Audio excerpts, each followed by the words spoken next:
Approximately at 10:05 with head coach Maynor from Alabama A&M, head coach Robinson from Alabama State at 10:15, coach Cedric Thomas from Alcorn State at 10:25, coach Raymond Woodie of Bethune-Cookman at 10:35, coach James Colzie from Florida A&M at 10:45, coach Mickey Joseph of Grambling State at 10:55, coach Alonzo Hampton of Arkansas Pine Bluff at 11:05, coach Kendrick Wade of Mississippi Valley at 11:15, coach Bubba McDowell of Prairie A&M at 11:25, coach Terrence Graves of Southern at 11:35, coach Cris Dishman from Texas Southern at 11:45, and coach TC Taylor from Jackson State at 11:55. At this time, we ask that all media participants that are joining us on the call, if you have questions, please use the raise your hand feature to get your questions in the queue for our coaches. If there are questions in the queue, we are going to limit to one question. If we have additional time, please feel free to re-raise your hand to get a follow-up question answered. Please keep your lines muted unless you are actively asking a question, and please wait to be acknowledged prior to asking your question. We will pause momentarily. We appreciate your patience.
The time is now 10:05, and we will begin with Coach Maynor from Alabama A&M. Good morning, Coach Maynor. Good morning. Just start us off with an opening statement about your bye week this week. Yeah, I mean, we had a bye week, and we needed it. It's just that it's that time of the season, right in the middle of the season, where you get to make that stretch run. So we needed it. We had some guys banged up, and it was good to have that open week to get those guys back in the training room, get them a little bit more healthy.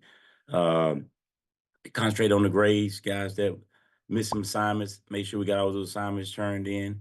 And then at practice, we got the younger guys in there to get those guys some reps and kind of set out the guys that we want to make sure that we had those guys ready to go this week against State in the Magic City Classic. Big football game. The main reason is the next game on the schedule, but it's a big football game, rivalry game. Throw the records out. Eddie Roberts is going to have his guys ready. So we got to be ready. Thank you for those opening statements, Coach. Mm-hmm. We're going to open the floor for questions for our media members. We have a question from Doc Holliday.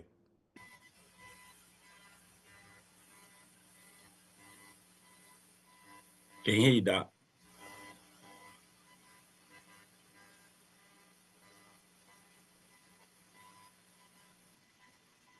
Can't hear you, Mr. Holliday.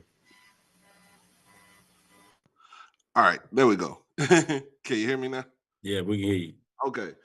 How you doing, Coach? I'm doing good, man. How you doing? I'm good. With the bye week that you just had, what was the things that you try to focus on more offensively for the team? The same things always. Just executing at a high level, not turning the ball over, making sure the guys are making the right reads, know exactly where they're going, making the right reads on the defense, just doing all the little things on offense, not dropping balls, being focused. And if we can continue to do that, hopefully we can play in the last couple of games. All right. And my second question is, are we going with Langford as the starter for the game to start off the game with this weekend? Yeah, we're going to start Langford. Okay. That was the big question I needed to hear. Yes, sir. All right. You have a good one, Coach. All right, you too, man. We have a question from Perry Daniels. Good morning, Coach. Good morning, Perry. How you doing, man? I'm doing super fantastic. Hey, Great. Coach, let's talk about the Magic City Classic, its importance to your fan base, and its importance regarding recruiting. Very important with both. I say this a lot, and it's more than just, it's not everybody, but it's some people. They say, hey, you don't win no other game, win the Magic City Classic. Only game you got to win is Magic City Classic and homecoming, of course. But it's huge for the fans. It's huge for the fans. We got the press conference on Wednesday, and after the press conference on Wednesday, I always take the two players I take up to the press conference by the stadium, and it's already packed. It's already halfway packed with tailgaters and people in RVs, and so I let those guys see how on a Wednesday afternoon at 1:00, people are already preparing for a game on Saturday afternoon. And it's both fans. It's our fans and their fans. It's just huge, huge, huge. It's the last weekend in October every year. And you could just set it on your calendar, and people set their vacations for it. And it's just a huge, huge deal for both sides. And we need to make sure we can get back in that winning category again. Coach Roberts has done a great job the last 2 years, so we need to get back in winning that. And then recruiting, of course, is right up there in Birmingham. I think we have like 5 players right now that's on our team from Birmingham. So it's big for recruiting for us to continue to get those guys from that area. And so we want to put on a good show and have another good football game. Thank you, Coach. Good luck. Yes, sir. Thank you. Now we'll hear from Charles Bishop. Morning, Coach. How you doing? Good, Charles. How you doing? Doing well. I wanted to ask you, you have one of the top-ranked offenses in the league, and of course, you're a brilliant offensive mind. But when you match up against this Alabama State defense, what are things that really stick out for you with regards to how they look on film? Oh, man, they fly around. They swarm to the football. I think that's one of their slogans, man, is all 11 to the ball. And they try to do it every play. But they're so good up front. They front seven. And that's why they always good up there, always good up front. And then they got good secondary guys. You know, they had two great secondary guys last year. You know, it's hard to throw on them. It's hard to run on them. It's just hard to execute. You got to really execute at a high level, take what they give you. They don't give up a lot of big plays. And then when it's time, you got to drive 12, 13 plays against a good defense. It's hard to do. You know, either you miss-execute or get a penalty. And it's just tough. It's always tough when you go against Alabama State. You know they're going to be ready defensively, special teams. You know they're going to be ready. And then they solid on offense also. You know, they got some little backs that's tough to bring down, tough to tackle in open space. So we got to do a great job of tackling and getting our fits this week, or those little running backs can be going on some long runs. So it's just tough, and we know it. They got one of the top defenses, and they always have one of the top defenses in the league. We got one of the top offenses, so that's why you play the games. No doubt. Appreciate that, Coach. Yes, sir. We're still fielding questions for Coach Maynor.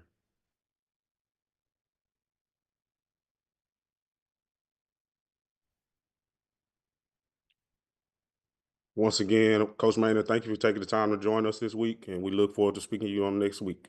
All right. Thank you. Good luck to everybody.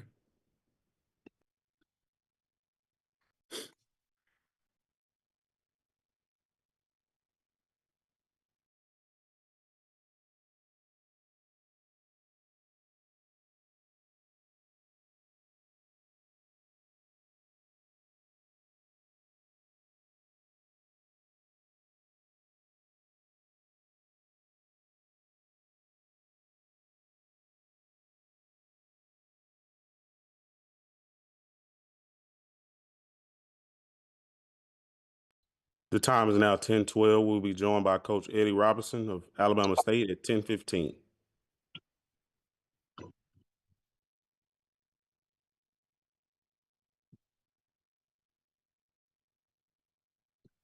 Looks like we have Coach Robinson here now. Coach Robinson, if you could just give us an opening statement about your bye week. Yeah, so the bye week was good. We had a couple guys that were banged up, of course. Focused on academics, and the biggest thing was just to try to get everybody to go home for a couple of days, take their mind off of football. We all know that this is the Magic City Classic, the biggest game of the year, so everybody's excited about it.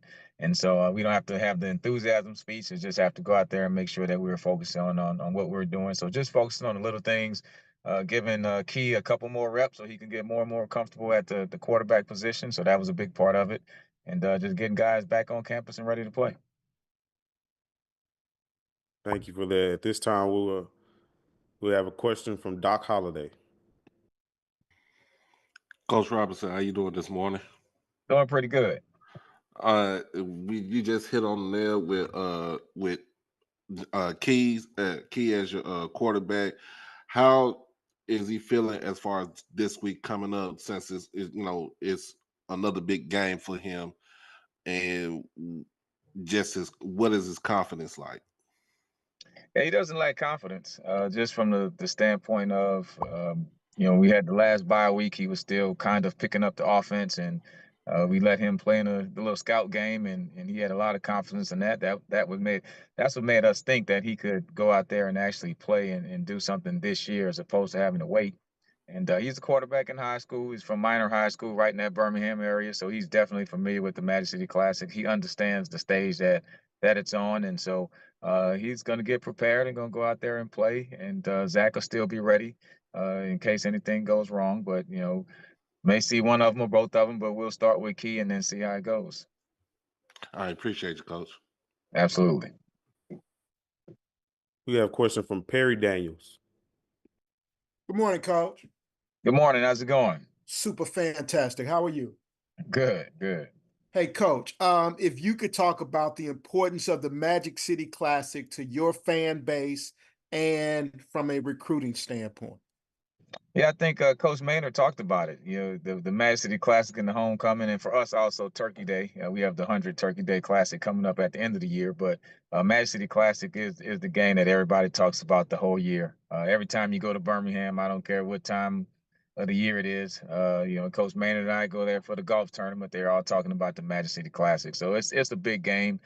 So we understand it. It's a great game to play in. It's fun to coach it. The city does a great job. The fans do a great job, and not just the Alabama State and A&M alumni. It's just the people in the city. I think the people come out for the game and they really support it. They've done it for decades, and so we're just happy to be a part of it. And from a recruiting standpoint, Coach. Yeah, absolutely. You know, we recruit a lot of kids from Birmingham area. We have about 7 or 8 on our team now.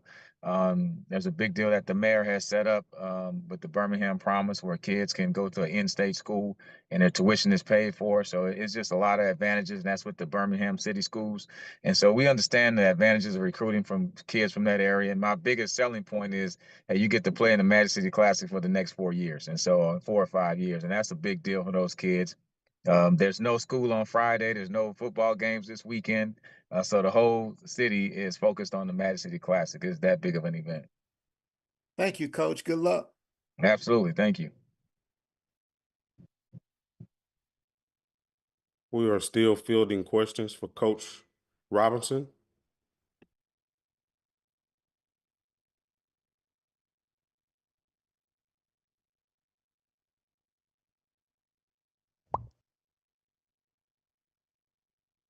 We have a question from Charles Bishop. Okay. Hey, Coach Rob, how you doing? Pretty good. How's it going, Charles? I want to kind of follow up on what you were talking about in regards to Kareem Key and just trying to kind of ascertain sort of the development process in that he's, you know, new to the position for you. But I did want to just kind of go into, like, what have you guys have been doing to sort of prepare him for the rest of the season? Well, I think the quarterback position, yeah, I've never played it. Coach Maynor probably could answer the question a little bit better, but it's one of those positions where you just have to have it. And so it's like a certain it factor. You can teach a guy to play, you can drill work and everything, but when you get in the game, you just got to have a feel for it. And it's just a knack. And I think he just has a feel for the game playing the quarterback position, and that's what you saw. And it's a confidence aspect of it, but even with confidence, you still just have to have a feel for making the right decision at the right time. So the kids know I'm always preaching consistently good equals great. And that starts at the quarterback position more than anywhere else. If you can consistently make the right play, make the right decision, then you can have a great game at the end of the day. So that's what we're preaching to him. But just week to week, he's been picking up more and more. I mean, he started off as a receiver in training camp. Was probably one of the last guys added to the roster. And nobody thought he would be a quarterback right now. And he was focused on being a wide receiver. But as the injuries happened early in the year, we were looking for who's an emergency quarterback. So even then, you know, he was going to be the emergency third string quarterback, but he just kept looking better and better in practice, picked up the offense extremely well, met extra with Coach Barnett, really took it upon himself to learn everything and put himself in position to start a game in the Magic City Classic. So I tell the kids all the time, when your opportunity comes, take advantage of it. And it's a perfect example of a kid who is taking advantage of his opportunity. So we'll see how it goes. Great insight, Coach. Appreciate that. Absolutely. We are still fielding questions for Coach Robinson.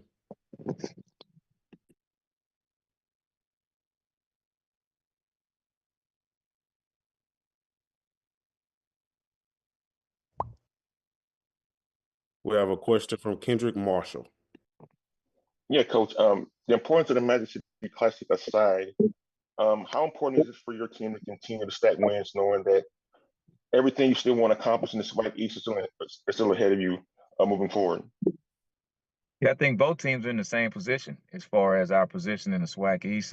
Neither team can afford to lose a game, so it's a lot of importance there. But I think regardless of SWAC records and everything else, is the Magic City Classic. So we've talked about the importance of where we are within the conference and the standings, and you know, all we can do is win one more game. So we try to win today. So we want to win Monday, then win Tuesday, give ourselves a chance to win on Saturday. But for us, it's the Magic City Classic. Whether it's a big game in the East, and all of that is important, but the most important is it's the Magic City Classic. So I don't know.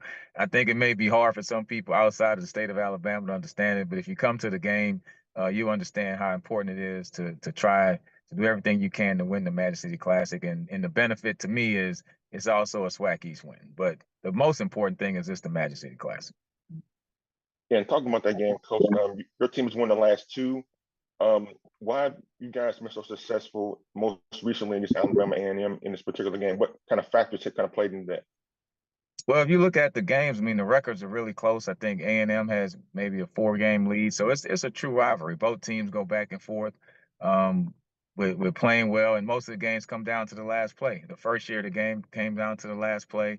Last year, it was a play at the end where it was with more than a 7-point lead, but still, it was a close game the whole time. It was, a big play at the end of the half by them and then by us. So I'm expecting this game to come down to the last play. That's how it usually is, and both teams are going to play. Neither team is going to quit.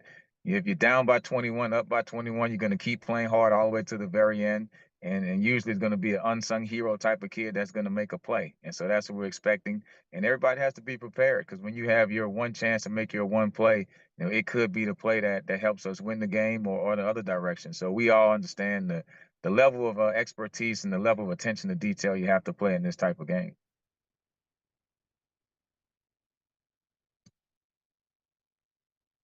We want to thank you, Coach Robinson, for taking the time to join us this morning, and we look forward to speaking with you on next week.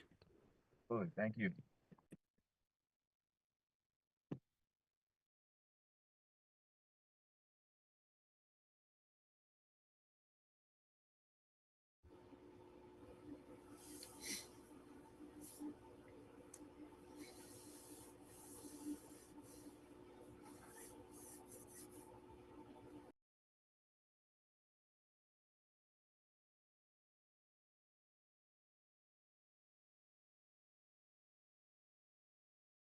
The time is now 10:22. We will be joined by head coach Cedric Thomas of Alcorn State at 10:25.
Coach Cedric Thomas of Alcorn State. Good morning, Coach.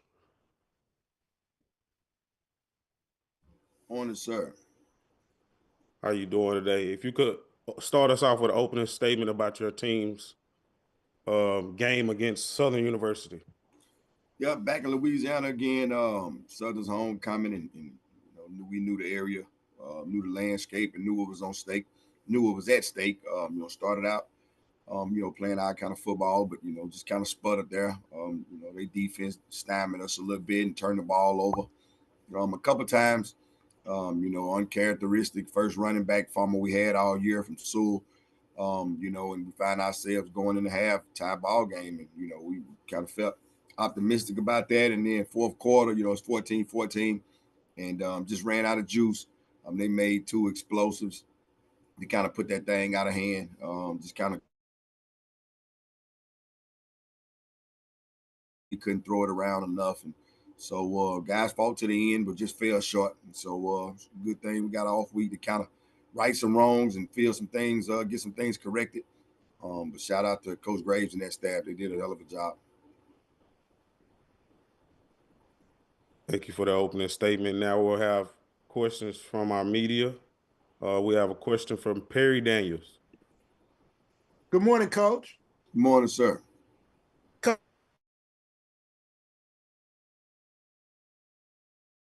A couple of coaches was out. They got a chance to watch some really good football in the area. Absolutely. If we could talk about the defensive line of Southern University, they had 4 sacks against your quarterback. Talk about that aspect of the game. Yeah, preseason player of the year caused us a lot of frantic plays. He did a really good job of coming off early, forcing a fumble, and getting the turnover, on one of our seniors. That was a good matchup. We thought, last year he had a decent game against him, but those guys kind of dominated the line of scrimmage for us, and found the OC, doing some things, trying to move the pocket, and just try to help those guys out. And they just they beat us up front, and that kind of halted us from doing a lot of things just in the pass game, but also in the run game. And Coach Graves had those guys really rocking and rolling up front. Thank you, Coach. Yes, sir. We have a question from Stephen Robinson. Good morning, Coach T. What's up, Stephen? All right. I was just curious to know how you're going to handle this off week, and what do you expect to see from your team over the next number of days before your next game? We're going to get in, and we're keeping everything as is, just as far as the preparation standpoint. So we'll get on Alabama State, knowing that they got a game, but we'll check out the other games. So we'll meet, we'll practice these next couple of days. We won't bang as much, but, clean up some individual work, technique work, fundamentals, things that we know, down the stretch can really alter a season. And so that'll be the main focus, just overall is getting healthy. We got some guys banged up, and get some guys treated, and then just fall off in the classroom, do a good job making sure academically we on course, to hold up our end of the mantra, school is cool. So that'll be some things we can do. And the guys will be excited getting the back in Sunday to get this bad taste out of everybody's mouth in the building. And a follow-up question, if I have time, Coach. Your mentor, so to speak, Fred McNair, what was that like? Did you all have a chance to speak before the game? And were there any conversations after the game between you two? But what was the exchange like for a guy that you worked under prior to him going over to Southern? No, it wasn't in it. It was business. Business trip. For both parties. I know for me also. It was my team versus Coach Graves' team, and I didn't get a chance to see Coach. And I know later on down the line we'll bump into each other. But my focus and goal was to try to go in there and get a win and be 4-0. And once it was over, it was time for me to get those guys, back to the reservation. Thank you, Coach. Yes, sir. We have a question from Doc Holliday. Morning, Coach. How you doing today? What's up with it, Doc? I'm doing good. Team gave up close to 300 yards rushing in this game to Southern. what is the things you want to try to fix during the bye week before you head back into SWAC play? Get some guys healthy. We had a couple guys out up front, and they took advantage of it. We got some big stops on fourth down, right before the half, and then that first half, and then just kind of got some guys banged up, so we got to do a better job of getting the right people out to match those personnel groupers, and so, we got to get in the lab and do a really good job of, closing some of these gaps off so guys just can't have that type of success running the football against us, because just looking at the Alabama State tape, that's kind of what those guys want to do. So we definitely gonna have to be ready. And my second question is, you want Xavier Vaughn threw for 76 yards, but he also had a key interception late in the game. What are you trying to? What are the things you want to try to do to implement as far as the passing game to try to improve that for the next game? Yeah, I got to get with the OC to figure out what can he do at a high level. We're just leaving too much too many plays out there. And in this league, you got to be able to throw the ball and be efficient. So, we're going to have some long, hard conversations about that going forward. That ain't college football. I think we could have got a Pop Warner team to throw more yards than that. And that's no slight to Southern, but we got good enough athletes that can get open, and we got to get the ball to them. All right. Appreciate you, Coach. Yes, sir. We're still fielding questions for Coach Thomas. Perry Daniels. Coach, with that being said about the quarterback play, is it possible we may see Tyler Macon at the quarterback position? It'll only be in the Wildcat spectrum. We got some things they can do, that he can do, but from back there, he's starting to nestle in at the role we got him at, but it may not be him, but it could be somebody else. They can throw the ball and be efficient. We got time to go over it and kind of self-scout ourselves, but I don't foresee me going to too many more football games where we can't throw the ball more than 10 for 21 and 70-some yards passing. Thank you, Coach. Yes, sir.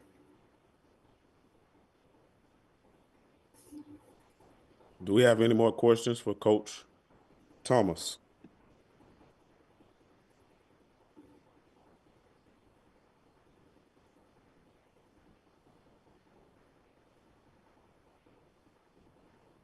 Well, once again, Coach Thomas, we'd like to thank you for taking this time out with us this morning, and we look forward to speaking with you on next week. Appreciate it, sir.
Yes, sir.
Time is now 10:35, and we're joined by head coach Raymond Woodie of Bethune-Cookman. Good morning, Coach.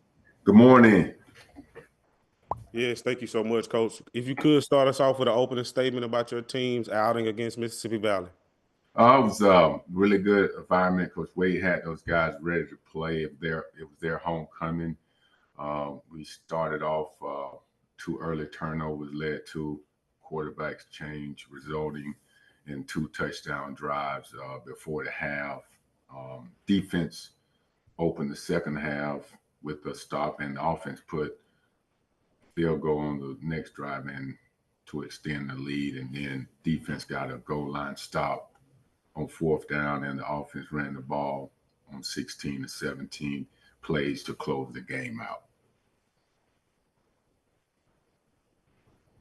Thank you so much for that. We'll open up the floor for questions. We have a question from Perry Daniels. Coach, congratulations on the victory.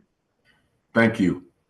Coach, would you say that your team came out and played like they expected to win this week? Yes, I would say that. I mean, obviously, last 2 weeks, in and out of hotels, practicing at different facilities. I'm proud of the guys. It's been a long road, and that's why you put yourself in those adverse situations to see how your team gonna respond, and they responded well.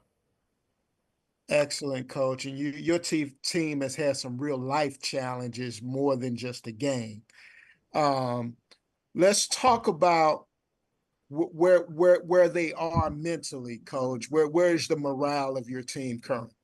Well, I'll tell you what, they're glad to be, back in the city of Daytona, to see familiarity of the different things that they're used to be able to practice, on their facility and then be around, campus. I think the families of the individuals that was affected by the hurricane, they're doing well as expected. So life is back to normal.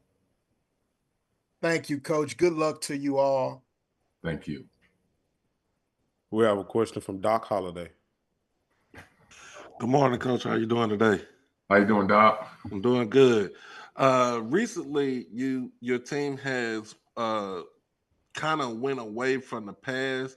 You started to run the ball a little bit more with over 200 yards rushing in this last game. Tell them some things you want to try to implement in for the next game against Jackson State.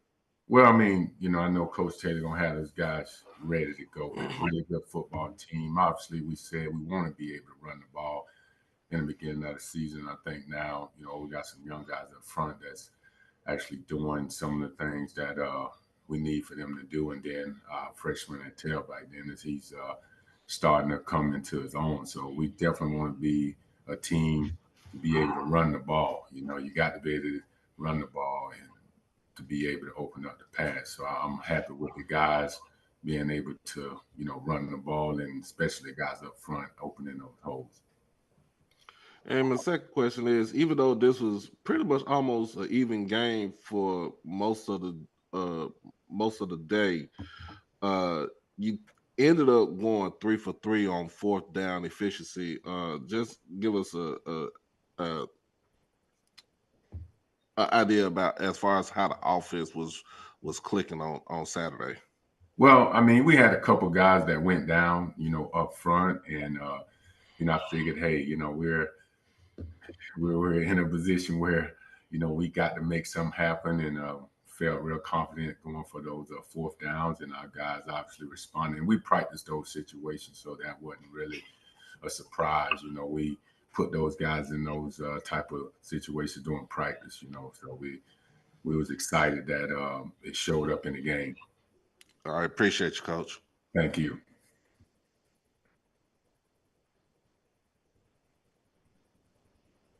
We're still fielding questions for Coach Woodie.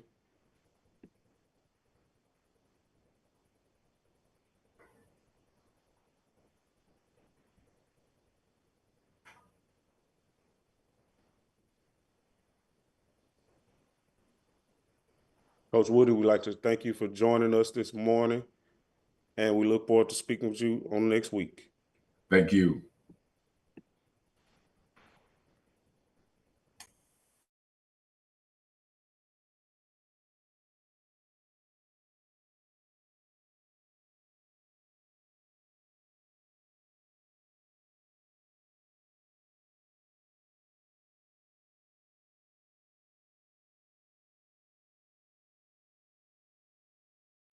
The time is now 10:40. We'll be joined by head coach James Colzie of Florida A&M at 10:45. Thank you for your patience.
Coach Colzie is having some technical difficulties. We'll be back with you momentarily.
Good morning. We're happy to be joined by head coach James Colzie from Florida A&M. Good morning, Coach.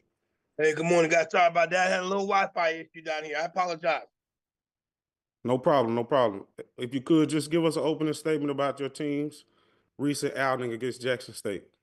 Well, we've done a pretty good job of finishing football games, throughout the year, and throughout, I guess, at least my tenure here at Florida A&M, and obviously with Coach Simmons being our previous head coach. But Jackson State did a very, very good job finishing the game.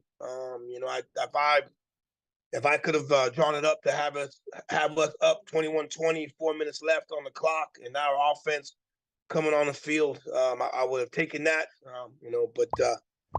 Credit to Coach and his staff to finishing the game stronger than we did, and ultimately taking the victory. Obviously, we gotta wipe that off and get ourselves ready for a really, really good Southern team that's coming into Brack Stadium this upcoming weekend. Thank you for that. We're now opening the floor to questions for media members. Reminder to please limit yourself to one initial question, and then you can re-raise your hand to get back in the queue for questions for Coach. Your first question is from Doc Holliday. Coach Colzie, how you doing this morning? I'm doing well, Doc. How you doing?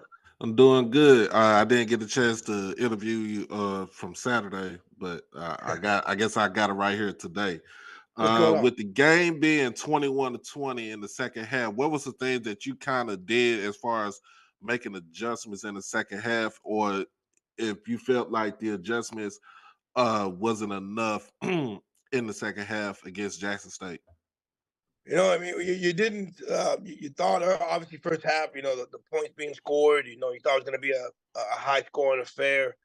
You get a bunch of turnovers in the second half on our end, right? Where we might have maybe derailed some of their drives. And then we as an offense we couldn't run the football. So I wouldn't necessarily say it was adjustments. I just thought guys, we did a good job of calling the turnovers. They did a great job of stopping our run, and then making us less effective on third down. Well played football game. Well played football game. I thought. Obviously quite a few turnovers, but they were called, right. Daniel Richardson's fumble was called, right. We had Kendall Bowler's interception was a great interception. So you had some high caliber players. But you had two high caliber teams with some really, really good players making plays, and the last two big plays were made by the team who won the football game. So, I'm credit to them. You hate to lose a game like that, especially when you feel you put yourself in the best possible situation on the road against a very, very good football team. But credit to them. They finished where we did not. And my second question is the hit on the sack, fumble recovery for a touchdown late in the game. What was your feeling about that? Well, it was 3rd and 7. You know, we have some things in place, especially during our 4-minute offense, where you know we still throw the football to try to get first downs and things of that nature. You know, it should have been a simple throwaway. Jackson came off the edge. They brought 2 off the edge. You know, and you know, one of our running back picked it up. You know, their end got inside on our one of our offensive linemen, and you know, the clock was ticking, right? You know, you got that clock in your head where if it ain't open, you got to throw it away, right? That's a play where, you know, it's supposed to try to find something to go to number 2 over the middle. He was well covered, so you know, you find the place on the sideline to throw the ball away. So you know, we would have been very it would have served us better to throw the ball away and allow us to punt. And you know, and obviously allow Jack State to try to score. You know, you had a field goal. You had a guy who was, you know, he had already missed 1 or 2 field goals that afternoon. But you know, we held on to it a little bit too long. You know, they caused the fumble, and you know, Jackson State had a scoop and scored touchdown where, you know, we had a couple opportunities where we had some scoops but didn't score. So that'll be an added thing that we definitely need to make sure we work on this week as well. Appreciate you, Coach. We have a question from Jim Klein Peter. Hi, Coach. Yeah, would you would you talk a little bit about what impresses you the most about Southern, and especially with the win they had Saturday? Well, you know, they've you know, just like Jackson State did this past weekend, they did a hell of a job of finishing football games, right? They've done some things in overtime, you know, and you know, they had a couple things early where you felt that you know, early in the year, you know, you didn't know, they were probably trying to figure out where they were gonna fit their team wise, where they were gonna fit in the SWAC. Now they're 3-0. They won some tough ball games. They protected their home, you know, this past weekend against a very, very good Alcorn State team. So they, you know, they're coming in very, very confident. You know, they get a win this weekend. They've kind of etched themselves and put themselves in a good spot. So, you know, it'll be you know, the last 2 games that I've been in part of against Southern, they've been, you know, games that have been, you know, games that went to the end, and we were ultimately excited to win the football game. But if we don't finish Saturday, we could have that same feeling again if we don't finish the football game. And if you would you just talk a little bit about Daniel Richardson's progression this year, stepping in for a guy who played so well for Florida A&M? Well, you know, I mean, we when you look at his total stats, right, you see good numbers. You're seeing high level touchdowns and things of that nature. You know, we've missed a few. You know, I think over the last couple of weeks, and you know, and again, you know, he's done some really good things coming into this conference, and you know, this conference is different than the other 2 conferences that he's played in, right? You know, you got a hell of a lot more athletes, and things are happening a lot quicker, you know, at this stage because of the defensive lineman that you're playing with, the high caliber defensive back play that you're having to see week in and week out, and you know, and we come in and talk about, and you know, as you're mentioning some of the great things that he's doing, but when him and I communicate, you know, it's about things he wishes he could have done better. You know, things that my offensive coordinator and our coach, with some of the checkdowns he may have hit, right? So, you know, he's doing a great job. And again, you know, you got a guy who took over for a guy who had the control of the locker room over the last 2 years. So it's a week by week thing. It's a daily thing that he has to continue to improve on. You know, the guys are fully behind him. I'm fully behind him. You know, there's some throws, some reads you wish we could have maybe went differently. Obviously, the one that everyone's talking about is the sack fumble and things of that nature. But you know, when we made our decision of who we were going to use as our starting quarterback, you know, the 2 big reasons that we stood on was, you know, getting rid of the football quickly and taking care of the football, right? So, you know, those are things that as we continue to reevaluate, that's what we got to have, right? We got to get our read, get the ball to our athletes, and allow them to make plays where, you know, obviously 21-20, ball was held on too long, and then obviously we fumbled, and then you know, a huge momentum shift after that football play. So again, doing some really good things, but as he'll tell you, you know, he wishes he could, you know, he wishes he could be a little more close to perfect than maybe he has been. We have a question from Perry Daniels. Good morning, Coach.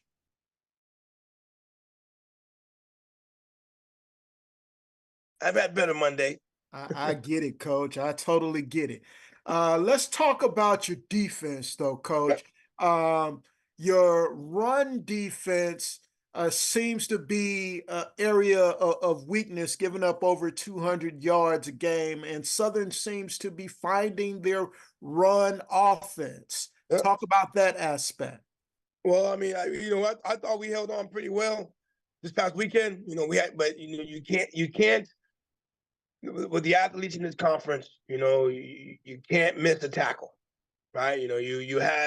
We had a great hit on my man on the 54-yard run where if we lock our arms, it ends up being a 5 to 6 yard gain where we miss a tackle, and now the guy's going 54 to 55 yards for a touchdown. So, I love we're playing more gap sound than we may have been earlier in the year. Now we just, again, it's going to kind of go back to us just finishing tackles, right? Quarterback Jack State.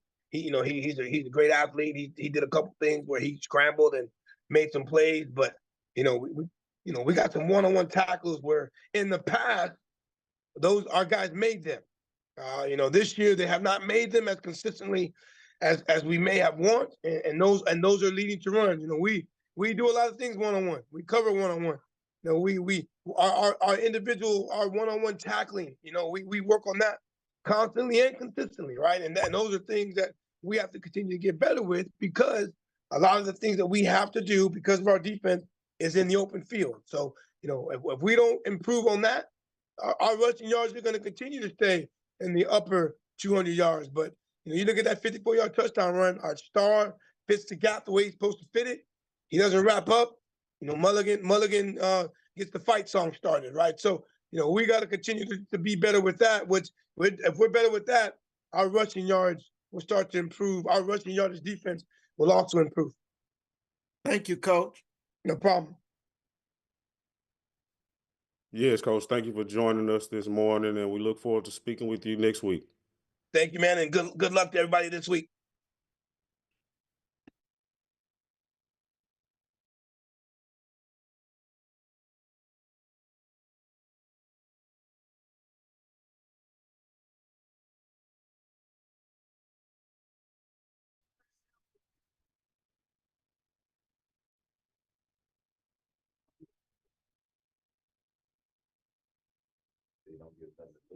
Yeah.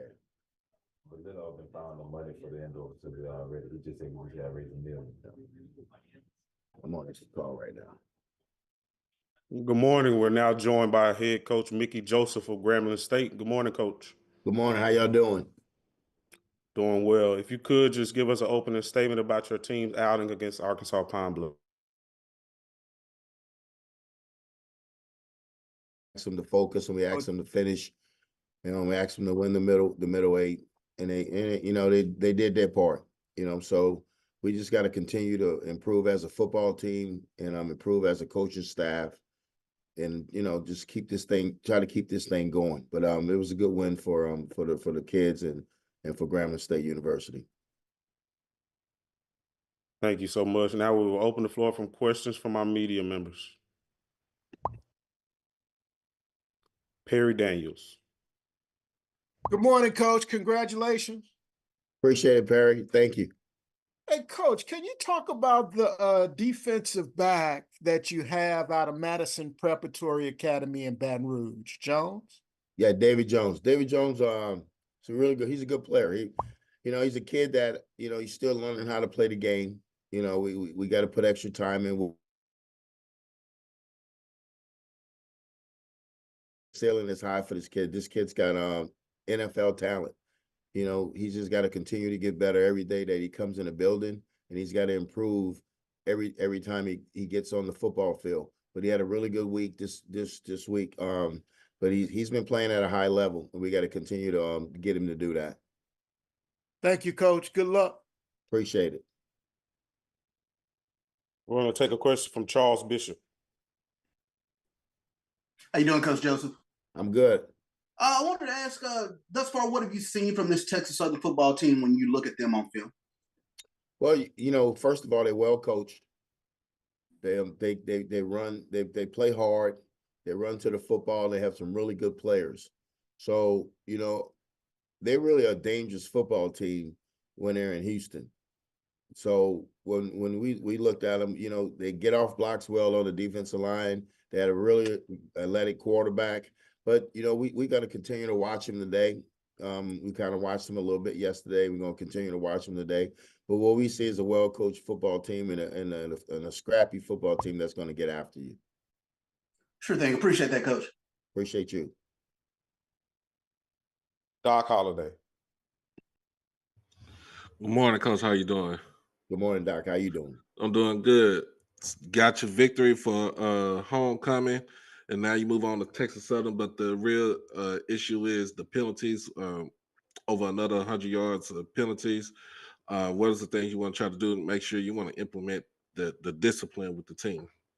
Well, you know, we working on it. We continue to work. We continue to stress, you know, what we can do and what we can't do. We got to recognize how the game's being officiated, and if it looks like we're doing some extra stuff, we need to stop it. And it starts with me. I spoke with the team this morning, and it starts with me. It starts with my aggressive style. I'm aggressive across the board, and so we're a little too aggressive for some of the officials, and I understand that. So I have to get back to the drawing board with them with the penalties, and you know, just the bonehead penalties, the personal fouls and the face mask, things of that sort, and the non-moving penalties. That's what hurts us right now. But I got to do a better job as a head coach to get them to throw their hand up and not to retaliate when they get slapped first. You know, I got to get them to throw their hand up. I got to make them do what most men can't do, is walk away when somebody slaps you in your helmet. So, and I'll do that. We talked about it this morning. We made a pact this morning that we're going to walk away. Doesn't mean that I'm a lesser man, but we're looking at it right now. No name, no faces. I don't even know that guy over there. So I'm not going to get in a personal dispute with him, because we don't identify by names when we have scouting reports. We identify by numbers, because we don't want to make it a personal battle, because it's not. It's football, you know, but you know, when you getting slapped first, things of that sort, and they come into your face mask, it's hard for some of these kids to walk away. But I got to do a better job as a head coach to get them to walk away, and I will. All right, appreciate you, Coach. Appreciate you. Kendrick Marshall. Yeah, Coach, both Miles and Ashton played yesterday. How would you assess the performance of each quarterback? And we continue to use two quarterbacks moving forward. Well, they both is average. You know, I'm still disappointed that they're not reading it out. They're not making the reads that they need to read. So we'll go back this week again and give them equal reps, and see who comes out on top and see who will play on Saturday. So what would you look for in making that decision to determine who will play on Saturday in terms of like what they're going to do in practice? Well, who's going to be more consistent? Who's going to read it out? Who's going to put us in the right play? You know, who's going to be a quarterback? And that's the problem I'm having right now with both of them right now.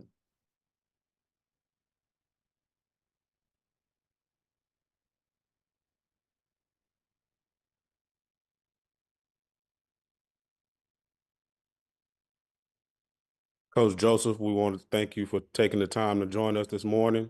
Yes. And we look forward to speaking with you again next week. All right, appreciate you. And good luck to you fellas this week. I'm out.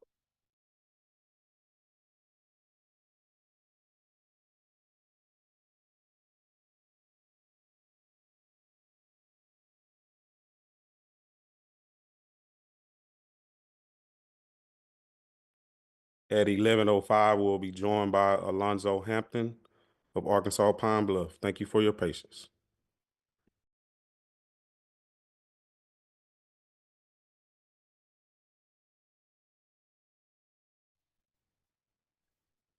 Time is now 11:05, and we're joined now with head coach Alonzo Hampton. Good morning, Coach. Good morning. Good morning. If you could just start us off with an opening statement about your team's last outing against Grambling. Obviously, wasn't the result we wanted. Felt that we had the opportunity to win the game. Just made too many mistakes in the fourth quarter. Didn't get it done. So it's time to get back to the drawing boards, get ready to play the next game. Thank you for those comments. We will take questions now, beginning from Tanner Spearman. Good morning, Coach. You know, homecoming this week for you guys. I remember last week after homecoming, we talked about the crowd that you had for that game, and you were hoping to see that kind of crowd every week. If you win this week, you'll be 3-1 at home. How far do you think that would go toward getting the fans to buy in and be able to show up to the games again because they believe there's a good chance that the Golden Lions are going to win? Well, I mean, obviously it's homecoming, but that has nothing to do with anything. There's people in the state of Arkansas, Pine Bluff, Arkansas. They're prideful people. The legacy for dear mother, we know it'll be packed. But at the end of the day, we don't care if anybody's in the stand. I know they'll be here because they supported us all year. And obviously, for homecoming, the crowd's going to be a little more excited. And we just need to continue to get better every day and come out here and perform the way we know we can. It's obviously been a little frustrating because you've had an opportunity to win every game you've played. And so we need our home crowd this week to kind of get us over the hump. Obviously when everybody's homecoming, it was a nice crowd down there, the place we just played. So, but our kids will be excited, number one, because like I said, it's homecoming, but homecoming doesn't happen unless you win the game. And Coach, there was a stretch of games here early this season where first 1 or 2 drives, you all were coming out scoring every time. In the past couple of weeks, it's been about toward the 3rd drive before you finally got the offense going. What do you need to see from these guys to come out to those fast starts that you were having once again? Well, at the end of the day, people are doing a good job, but we go back and we watch every game, and we're making the errors. I mean, and I don't mean this negatively towards anybody, but I mean, we're stopping ourselves. It's pre-snap penalties. It's guys missing blocks. The quarterback's doing a good job of checking it. Guys not hearing the call. If we just tune in and be consistent with our teaching from the meeting rooms to the practice field, like I said, we're stopping ourselves a lot of time. Obviously this week, the past week, we had 76 plays for only 332 yards, and we had penalties at the wrong time. We're driving the ball, we get knocked back. So, our offense is doing a pretty good job. We just got to be able to stay away from the penalties that's killing drives. And that's what's happened in the last 2 games. We came out the first couple drives, and guys are doing things they're not coached to do. And so we have to do a better job. I got to do a better job making sure they understand the importance of locking in when the game starts, like we had been doing early in the season. All right, thanks, Coach. Harry Daniels. Good morning, Coach. Morning. Coach, can you compare your quarterback's play this past Saturday to the preseason All-SWAC Offensive Player of the Year, his opponent, Miles Crowley, this past Saturday? No, I can't. I mean, Miles Crowley is a good quarterback. I don't really concern myself with other people's quarterback. Mekhi Higgins is a good football player. That kid can do things that other kids can't do, other student athletes can't do. But Miles Crowley got the win. So, hey, my hat's off to him for leading his team. We gave up 2 big plays, and he was able to complete the ball. So that's a credit to him. And our quarterback was on the run. So their defensive line did a good job. And so if we got time, our receiver, he had 84 yards, but I mean, he should have ball off. So Mekhi's doing a really good job. I mean, I'm proud of him. But like I said, that's in the past. We need to get ready this week. Got a really good Mississippi Valley State team that put us on pretty good last year. And so our kids need to be ready to play the game and perform at the level that we think we can. Thank you, Coach. Good luck. Appreciate it. Doc Holliday. Good morning, Coach. How you doing today? Morning. It is homecoming in Pine Bluff. What are the things you're trying to make sure with your team to make sure they don't get distracted this week and be ready for the game on Saturday? I mean, I don't know how they could be distracted. I mean, we just lost a game, and we're trying to build a program. And so winning teams don't get concerned with homecoming, okay? You keep the main thing the main thing. And the main thing is You got to come back to practice, correct the errors that you made on Saturday. And we got to stay focused. You got to go to class. Like I said, all the activities during the week, hey, you know, that is for the student body. That is for the alumni. It is our job, and our only job is to come out here and perform on Saturday. And then if we're blessed enough to get a victory, then they can enjoy homecoming. How can you enjoy homecoming? You didn't win the game, right? How can you be celebrating on Tuesdays, Wednesdays, and Thursdays on campus when you got practice? And why would you be hanging out trying to go to a club to celebrate with your student body? Like, we're not built like that. This program's not built like that. And as I told the players, all right, anybody that's found out doing anything that's not conducive to us winning this football game, they ain't gonna be here. Appreciate you, Coach. Still fielding questions for Coach Hampton. She loves thee. Good morning, Coach. How you doing? Good. Good morning. So despite Giovanni Gibson leading in receiving yards, he was unable to find the end zone this week. How do you plan to keep the chemistry between him and Mekhi strong and ensure those explosive plays translate into touchdowns moving forward? Well, I'm gonna say this: Giovanni had 6 catches for 84 yards. He was open 3 times for a touchdown. They got pressure on him.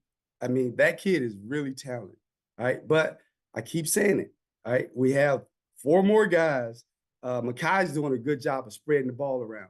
This offense is not built around Giovanni, and I'm happy that he's getting the credit that he deserves. And Mekhi is doing a really good job. Our tight end was the leading catcher, right? Number 2 is a pretty good receiver. Number 82 is pretty good. And I got 2 more guys. I'm praying to God that this will be the week that they can get fully healthy and get back on the field because they can play. This offense is not a one-man offense. We want to be able to spread the ball around, want to be able to run the football. I mean, we got 3 running backs. Our running back will be back this week. So I'm excited about that. And this offense is continuing to grow. And we just got to show up a couple things so Mekhi doesn't take as many hits. But again, I mean, he's kind of like Houdini back there. I don't want him to be Houdini. I just want him to be able to hand the ball off and throw it where it needs to go. And he's done a really good job for us. Okay, thank you, Coach, and good luck this weekend. Appreciate it. Once again, thank you for taking the time out to join us this morning, Coach, and we look forward to speaking with you next week. Thank you.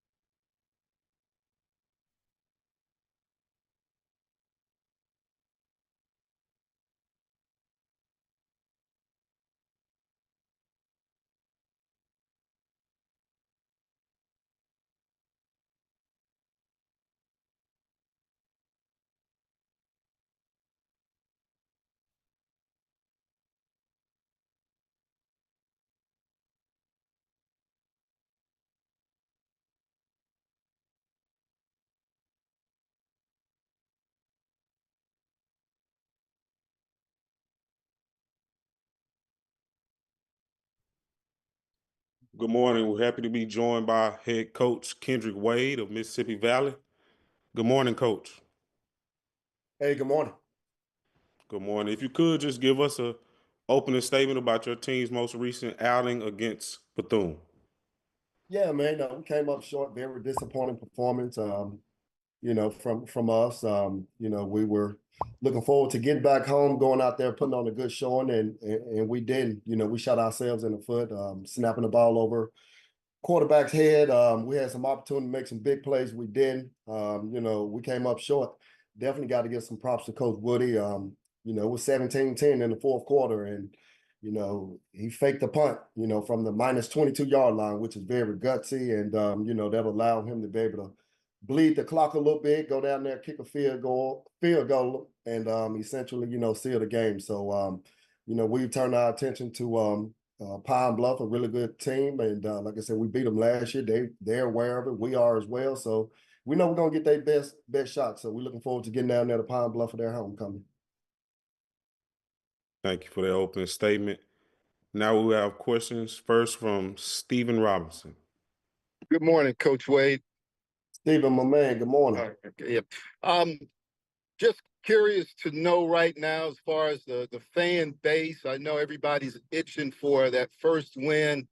Back-to-back weeks, you open up with the lead in the game, only though to somewhat let it slip away. But what is the message that you can tell the Valley fan base, Valley Nation, in terms of moving forward and having patience with your team?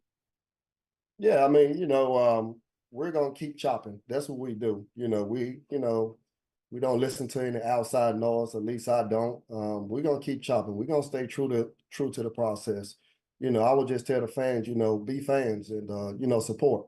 We feed off of energy. So, we got a up and coming program. So, we need them just as much as they need us to go out there and do what we need to do. We ask them to do the same, make sure that they bring the proper energy and juice that we need to feed off of. But again, we're going to stay the course. We're going to stay the course. We're going to keep our head down. We're not going to read any headlines. We're not on social media looking for any motivation about who's saying what. All I would say is just stay the course, and we're going to keep chopping away. And we hadn't wavered. We still believe, and each and every week we go out there, we expect to win. So again, we're gonna stay the course. All right, thank you, Coach. Wish Yes, you well. Thank you. Tanner Spearman. Good morning, Coach. You mentioned how last year you guys were able to beat UAPB. Last year, obviously, as you were preparing for that team, they had 3 different quarterbacks. They were trying to work through, find somebody, and you held them to 175 yards passing. But now this year, they've got Mekhi Hagans. Has been his show, and he's been putting up a lot better numbers this year. Just looking at the film and getting your team and your defense ready for UAPB's passing game, what's the biggest difference you see this year versus last year? But you said it. I mean, if you're going to be a good team in the SWAC, your quarterback play is going to be impeccable. I think he's one of the better quarterbacks in the SWAC. No disrespect to any quarterback we've played. We think he's probably the best one to date. So, again, we got to be good. We got to be willing to cover. We got to put ourselves in some situation where we play man-to-man. We got to try to get to him to get him off his spot. When he's comfortable, he can stand back there and sling it around. You're in trouble. So, again, we got to get some pressure on this guy. We must get this guy off his spot. We got to keep him uncomfortable. We got to mix some coverages up. And like I said, because if he know where you are, where you're going to be, this kid can beat you. He's really good. He's a dual threat guy. And like I said, our work is cut out for us. But again, it's a great opportunity to go out there and get our first one. So I can tell you this, we're not laying down to anybody. We're hungry, we're ready, we need one. And we're looking forward to getting out there this weekend. All right, thank you, Coach. Yes, sir. Doc Holliday. Coach Wade, how you doing today? Doc, good morning, my man. You had as far as for Saturday, your offense kind of clicked to where you almost had 100-yard rushing with the Fabian Fant, and then you had Nathan Renberg go for over 100 yards receiving, and also Jackson Davis out there getting quite a few catches in the game. What are some things you want to try to implement as far as this week when it comes down to UAPB? Well, I can tell you this, Fan had only 2 carries, and I'm pissed about that. That would not happen next week. He's one of the better playmakers in the SWAC, and we got to get the kid the ball a little bit more. When he get the ball, good things happen for us. So we have to be intentional about getting him the ball more. Nathan Renberg is a good football player. He was suspended the previous week, came back this week, and he went out there and he played pretty good as well. Jackson Davis, one of the best players in the conference. Jackson Davis got stopped at the 1-yard line, open field 1-on-1. I told Jackson, man, you got to get in the end zone. We got the ball at the first and goal from the 1. We didn't get it in. And again, we got to be able to put the ball in. But again, your playmakers got to make big time plays. And we're excited about those guys. But like I said, we got to feature our playmakers more. I told offensive coordinator, it's about players, not plays. So again, we got to make sure that we're implementing and putting things in place to go out there to highlight and showcase our players, opposed to trying to run out of plays that we want to run. All right, appreciate you, Coach. Yes, sir. Stephen Robinson. Yes, Coach, just if you can comment a little about Pine Bluff, and I know you already done your scouting and perhaps even watched them on film, but what stands out about their team and some of the challenges they could pose for you? If you're gonna beat Pine Bluff, you better be ready to put up some points because they can score. I think they're prolific offense. They can put up points. They got some playmakers on the perimeter. The quarterback is really good. And if you guys been listening to Coach Hampton, he got a couple more guys in the garage that he ready to pull out as well. So you must be able to score. 10 points is not going to beat Pine Bluff. 14, 17 points is not going to beat Pine Bluff. You better be ready to put up 30 points if you're going to beat Pine Bluff. So again, we're looking at them. We see where they are.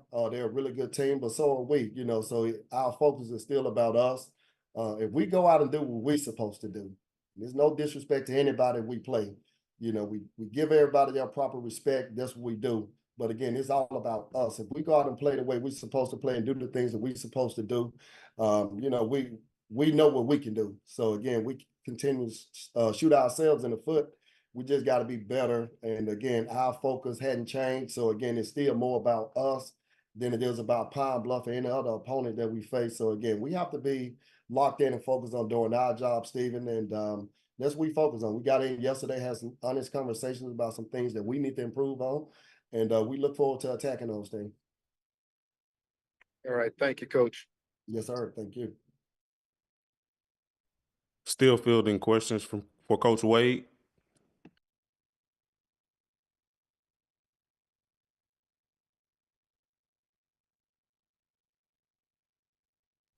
Coach Wade, we want to thank you for taking the time to join us this morning, and we look forward to speaking with you next week. Yes, sir. Thank you.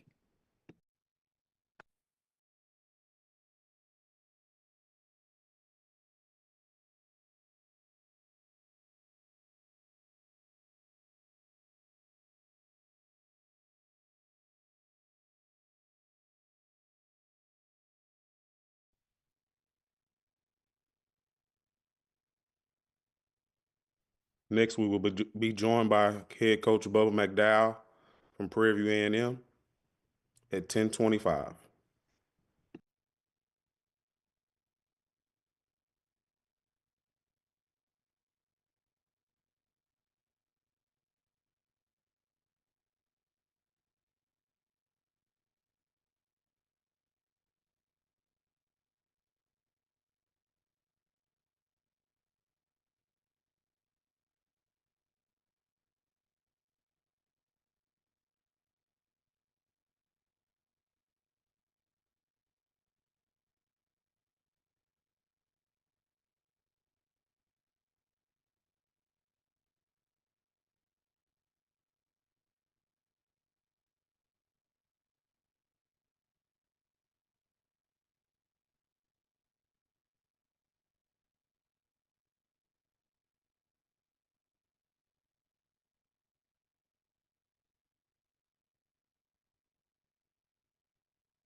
The time is now 11:25, and we're happy to be joined by head coach Bubba McDowell from Prairie A&M. Good morning, Coach. Good morning, gentlemen. Good morning. Good morning. If you could just give us an opening statement about your team's bye week.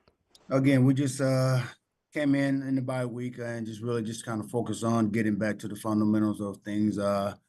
Just from trying to get things done the right way as often as possible again, and get it done out there in the practice field so we can make sure that is carried over into game time. A lot of situation and games that we were in. Again, we'll just kind of shot ourselves in the foot a little bit and wasn't able to get the victories. So again, it was just more of us getting back to the fundamentals of things, offensively, defensively, self-scouting each other and seeing what we can do better to get better to win football games, you know. And so that's what we did the off week and basically, more importantly, should I say, got guys healthy. Thank you so much for that, Coach. Now we'll open the floor for questions from our media participants. Doc Holliday. Doc, what up?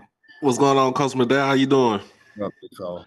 All right, you got homecoming this week against A&M Commerce. What are the things that you've seen with this team that you think you can kind of actually exploit on offensive and defensive wise?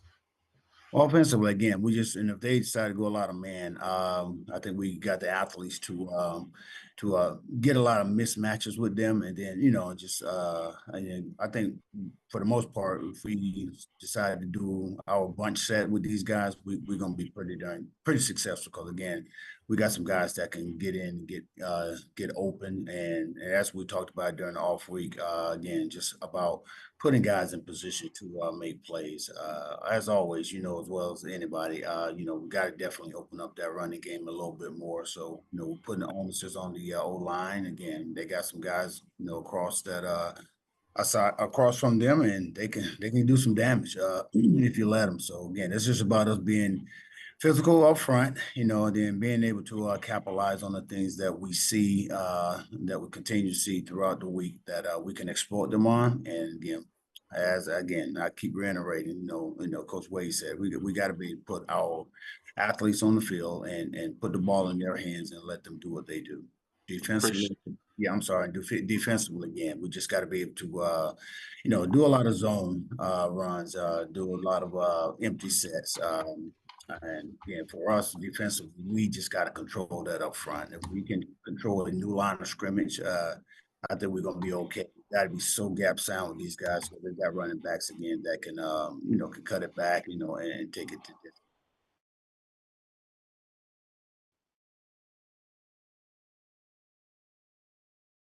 Coach McDowell.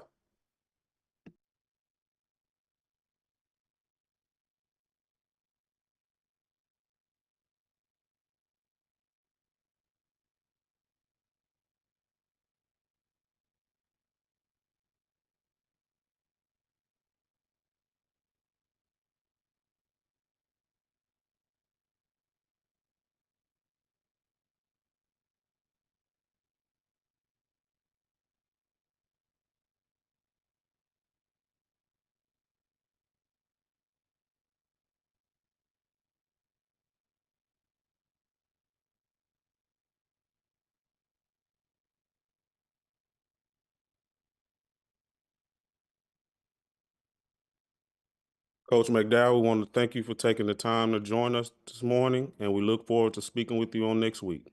Absolutely. Good luck, guys, this week.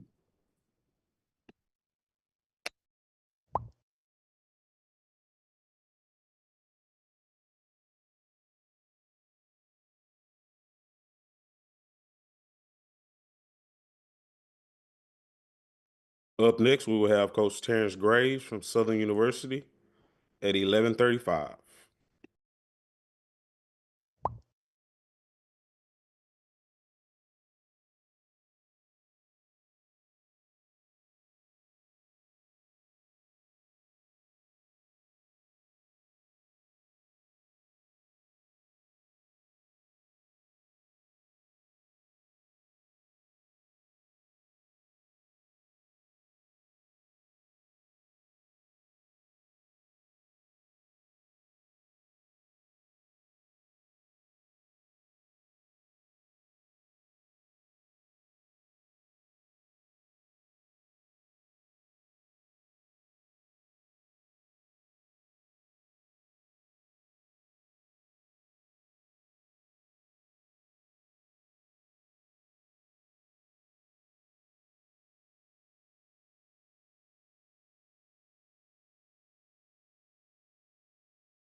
At this time, we're happy to be joined by Coach Terrence Graves of Southern University. Good morning, Coach.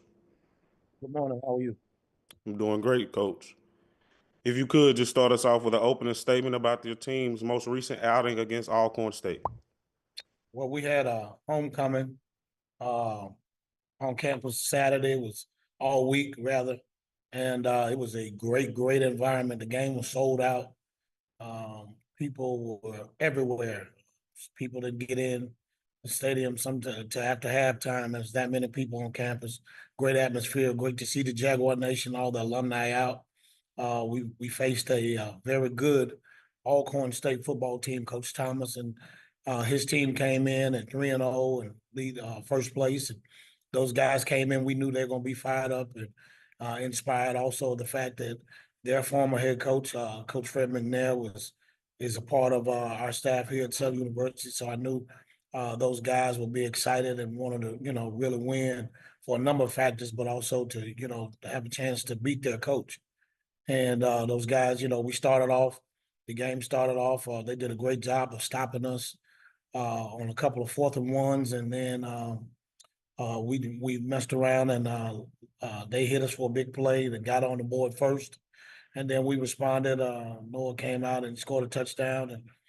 And then we had another touchdown and then we turned the ball over right before halftime. I thought we had momentum going in, and wide receiver got stripped from behind, and they were able to capitalize before halftime, and we went in 14-14. And then the second half, it was back and forth, and then we got on some solid footing. Our defense played lights out, and our offense got in this groove, and we were able to control the clock and run the football. Offensive line did a tremendous job.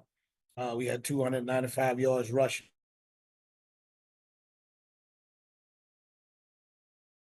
Overall, it was just a great game, a great environment, great atmosphere, and we were very fortunate to come out with the win.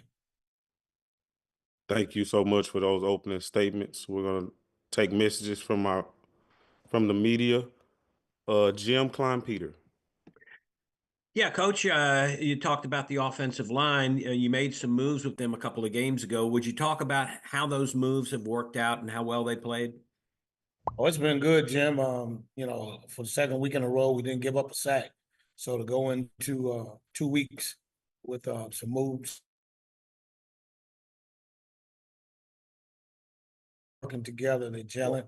The offensive line coach Damon Nivens is doing a really good job of making sure that those guys are locked in and focused and doing what they have to do to make sure that our offensive schemes work, running and passing. And Coach Mark Frederick, our offensive coordinator, did a great job of telling, he took control of the football game. Told me on the headphones he was gonna take some air out of the ball, and that's what he did. And offensive line, they locked in, they stepped up to the challenge and did a tremendous job. The running backs ran hard, receivers caught the ball well, and they blocked well downfield. So it was good to see the offense get on track. And without giving anything away, can you take us through that Kendrick Rhymes touchdown run and how the offensive line performed on that play?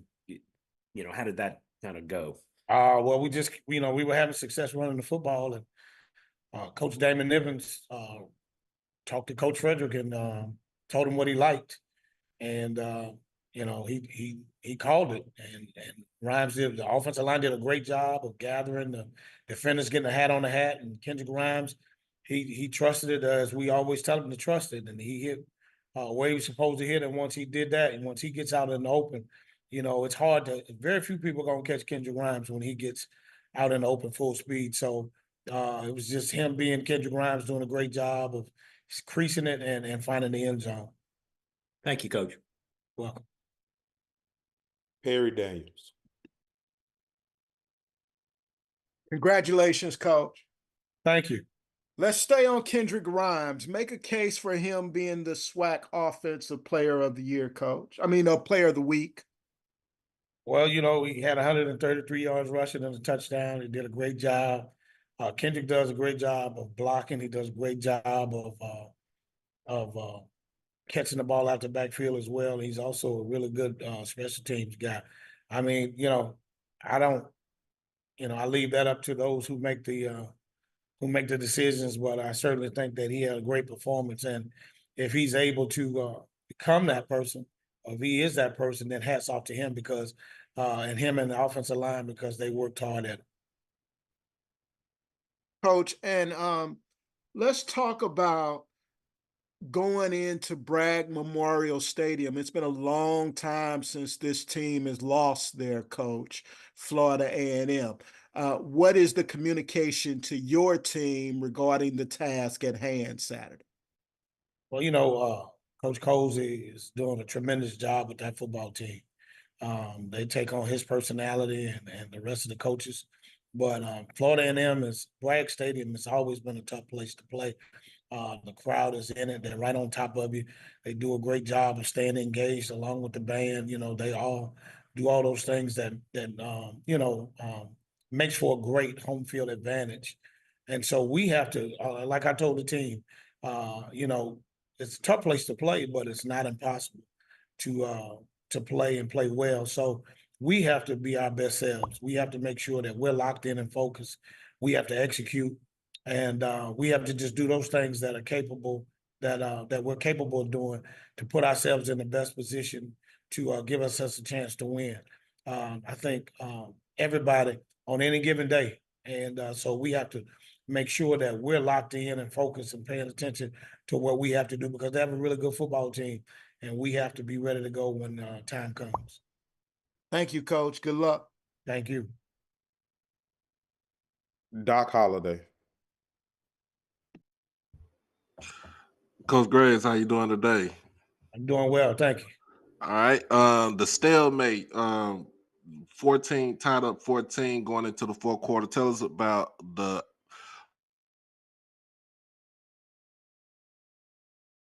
that kind of put y'all.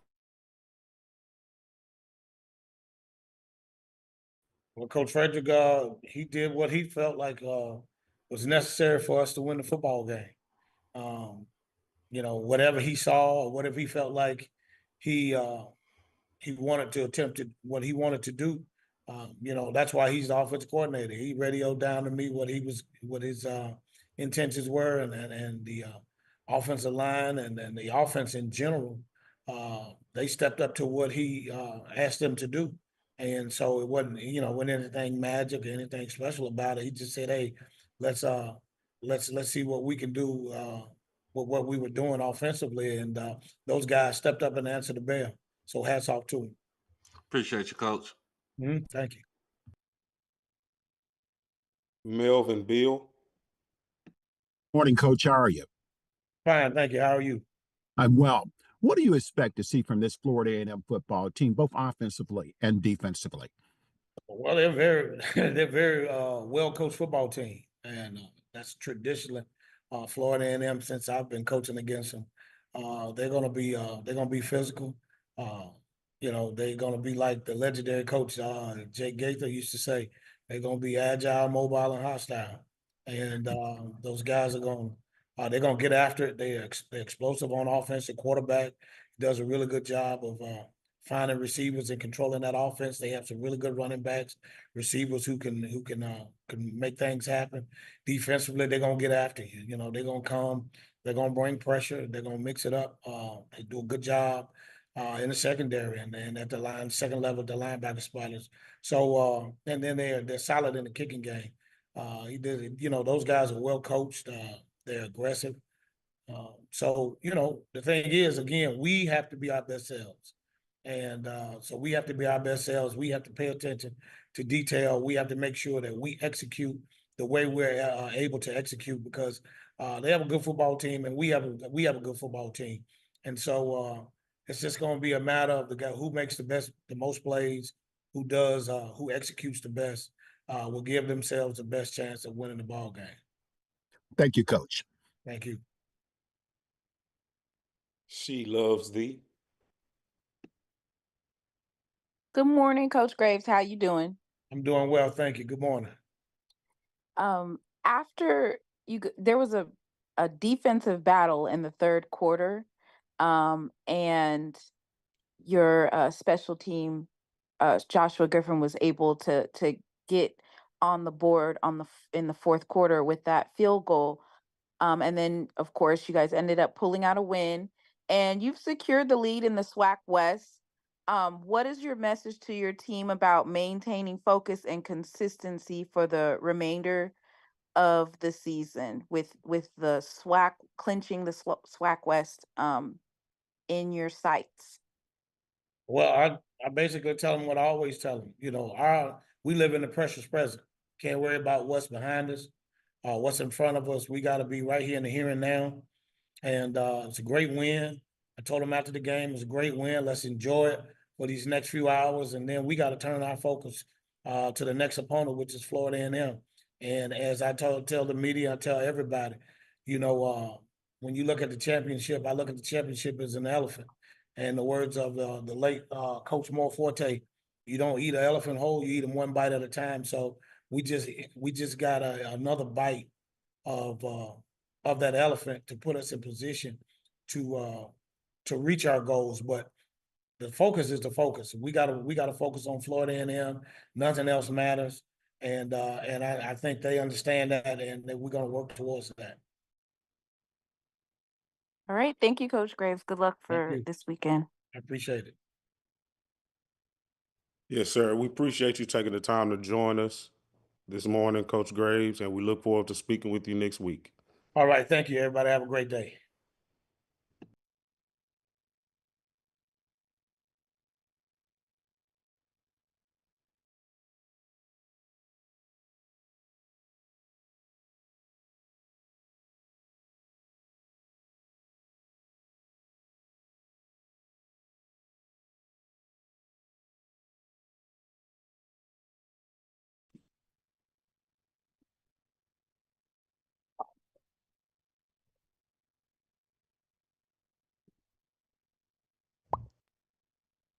We're happy to be joined by Coach Cris Dishman of Texas Southern.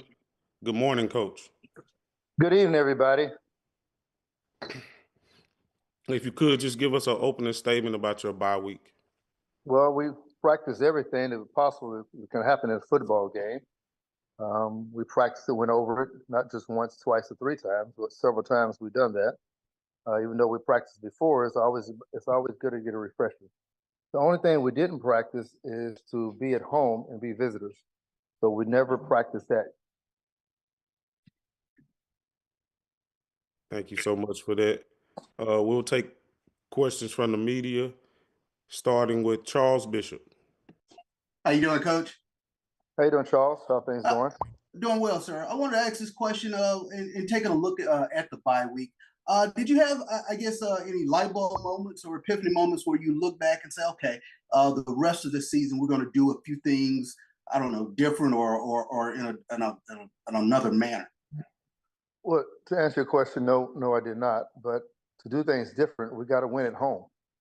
We haven't, our stadium downtown, we have not won a game there. So we have to be able to win at home first and foremost. Sure thing, Coach. Just looking at the health of your team, how is the health of the team going forward?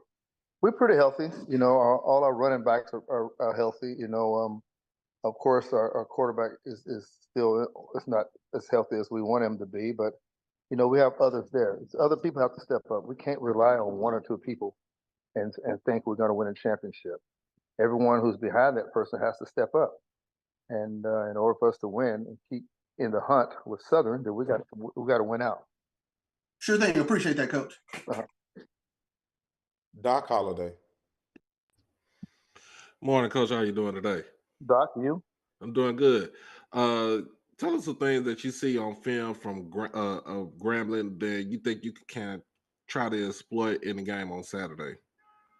Well, as coaches, you try to scour through the film to see what you can do offensive, defensive, special teams to help you win a football game. They have shown different finds that I think can help us win this game. Like I said, so we're just going to go out and each and every these next 5 weeks and put our best effort forward, our best foot forward, and hope the outcome comes. All right. Thank you, Coach. Mm-hmm. Terrence Harris. Hey, Coach, how you doing? Mr. Harris. Hey, I wanted to ask you, in this first year, and I know it's still early, but what's been the biggest thing you've learned as a head coach, with this program? The biggest thing I learned is, as coaches, we are now people. We always and always will be a noun person. We have to have stuff now. And the biggest thing I learned is there's no tomorrow in coaching. It's always the now. And that's what I've learned of. Some people works in tomorrow, where we work is in the now. So I've learned to have a little bit more patience and try to do it tomorrow. But tomorrow can get you fired. That's why I try to work in the now. Okay, thanks. And also, you mentioned the quarterback situation. Who do you plan on starting this week, or do you even know at this point? I don't know. It depends on who have a good practice today and this week. That's who will start. We're an equal opportunity team. Those who perform well in practice will start. Okay, thanks, Coach. Uh-huh. Still fielding questions for Coach Dishman.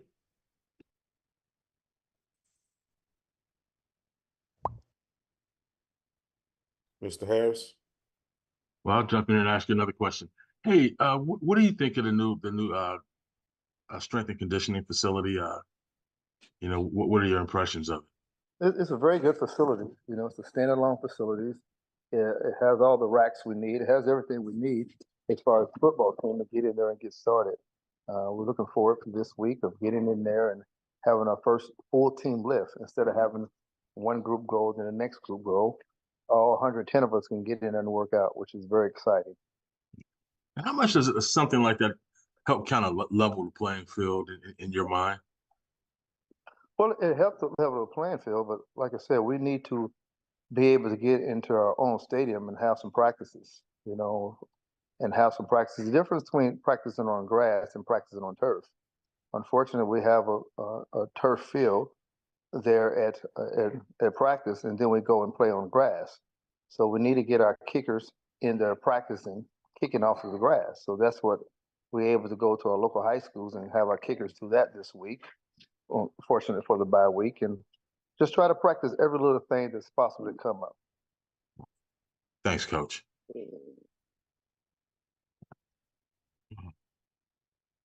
Do we have any more questions for Coach Dishman?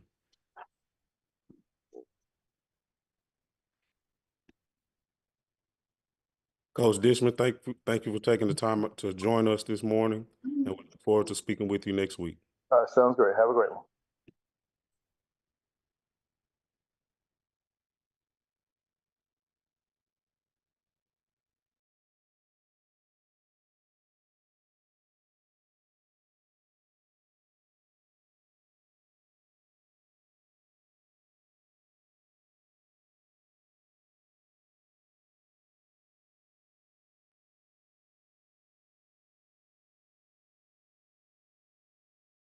Next, we will be joined by head coach T.C. Taylor of Jackson State at 11:55.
We're happy to be joined by Coach T.C. Taylor of Jackson State. Good morning, Coach. Good morning. How you doing? Doing great, and yourself? I'm doing great. Doing great. At this time, if you could just start us off with the opening statement about your team most recent outing.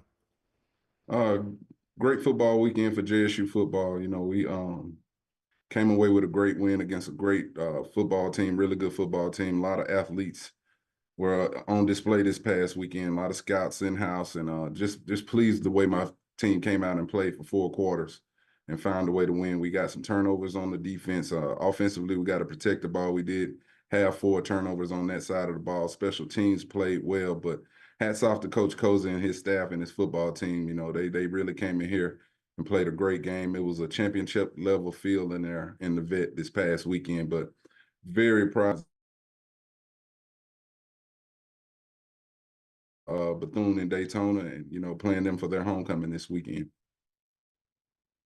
Thank you so much for that opening statement. We'll now have questions from our media, starting with Doc Holliday. Coach Taylor, how you doing today? I'm good. How you doing, Doc? I'm doing good. I'm trying to get my energy back up from this weekend. No, but a lot of people ask.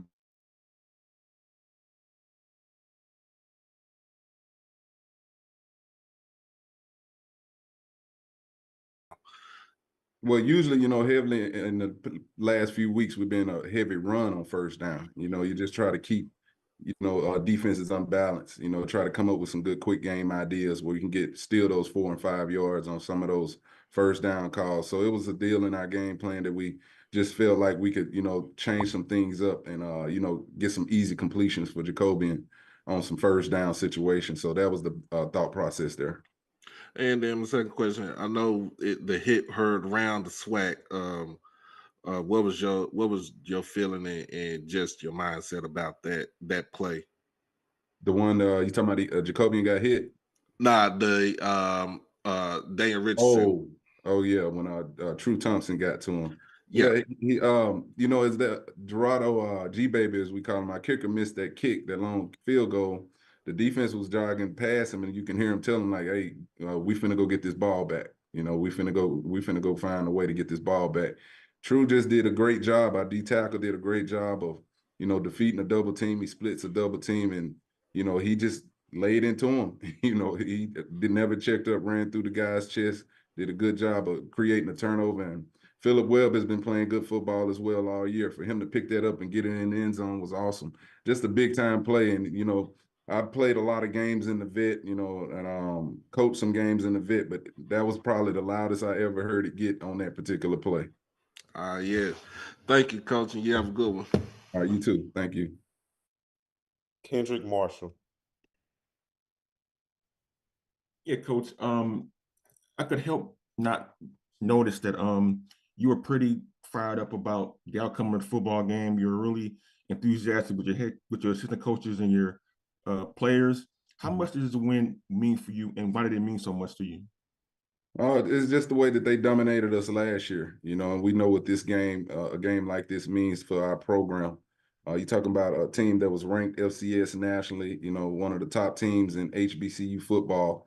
So, you know, as a head coach, I got to get the energy level up and make sure our guys are playing at a high level, make sure these coaches, you know, are coaching at a high level. But, you know, it means a lot. It means a lot. But I told the team today, you know, the rest of the way, you know, the word is complacent. I don't want to get complacent and just get up for the FAMU game. We got to play hard in each and every game that we got going forward. There's still a lot of football left. You know, that still the East is undecided, the West is undecided. So we still got to play good football and go out here and execute each and every weekend.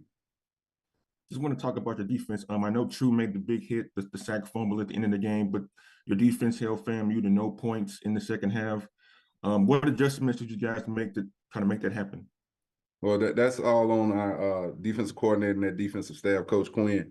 You know, they had 3 explosive plays and those 3 touchdowns in the pass game. And then, like you said, after that, our D-line turned up their level of play. Our 2 linebackers played a phenomenal football game. Reed Pulliam and Ashton Taylor.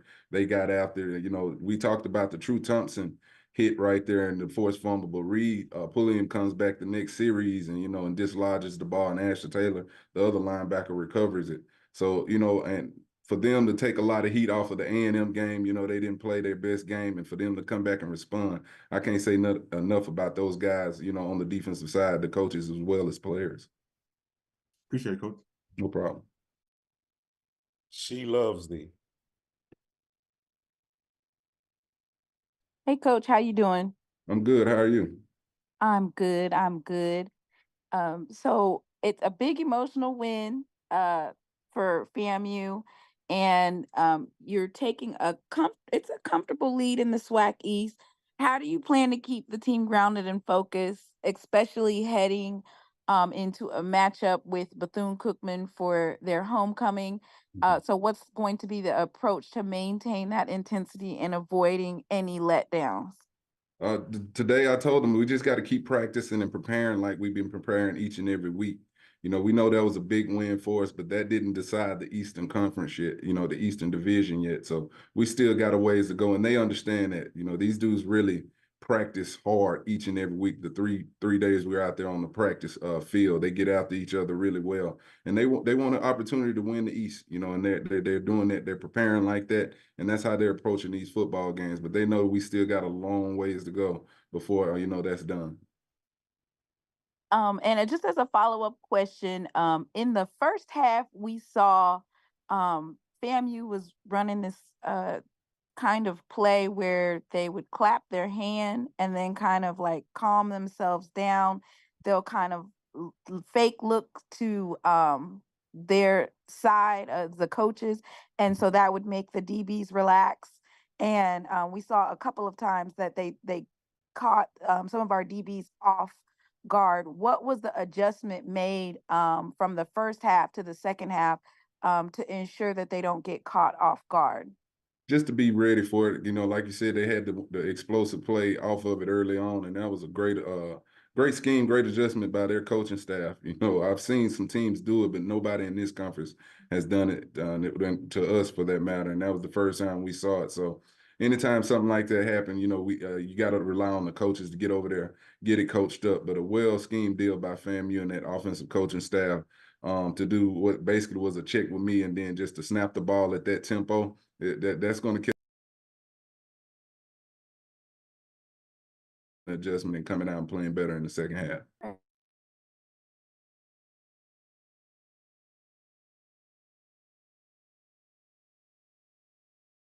What's up, Chuck? I'm good. How are you?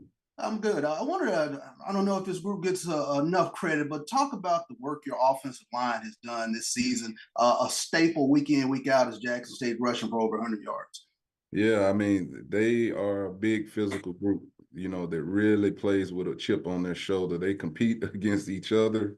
They all want to be the best one up there, but to get Evan Henry back, Chuck, in this game, we didn't think he would play in this game. For him to suck it up and go out there and play good football, and we went out there and rushed for 245 yards against a good football team. I can't say enough about that group. They do a great job of keeping, the quarterbacks clean. And when we ask them to run the ball, they go out there and get it done.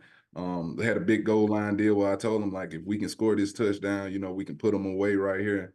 And they was like, run behind me, coach, run behind me.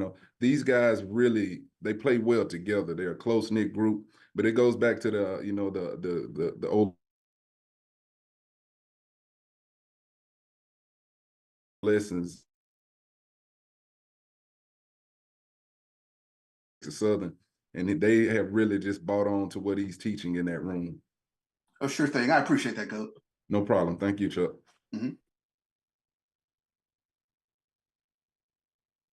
Still have time for one more question for Coach.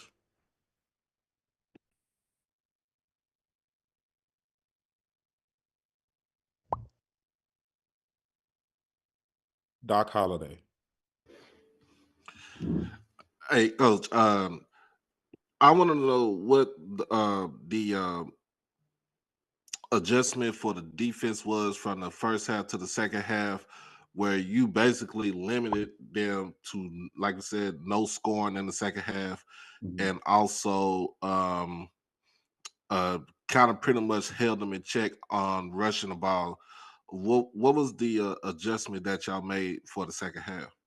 Yeah, just going into that game, we always have done a great job against, teams that want to run the football. And we love to make guys, teams one-dimensional, you know, and I thought they did a good job of that. FAMU has a strong, big physical O-line, and I thought our D-line would match up well with them. Going against their quarterback, we wanted to make him throw from the pocket. You know, we wanted him to make those throws from the pocket. And that's what they did. You know, they kept him bottled up in the pocket, you know, and we wanted him to beat us from the pocket. And we knew if he was in that pocket, we could get to him. A lot of his explosive plays are just, you know, him scrambling to his right and throwing the ball down the field, allowing those receivers to get open. And I think the question was earlier, you know, the one big adjustment we had to make was the whole check with me system they had going. You know, they had got a couple of explosives off that play, off that particular scheme. So that was the one major thing that we had to fix going into that second half. And they did a good job of it. All right, appreciate you, Coach. No problem. Thank you. Thank you so much for taking the time to join us this morning, Coach, and we look forward to speaking with you next week. All right. Thank you, guys. Appreciate you.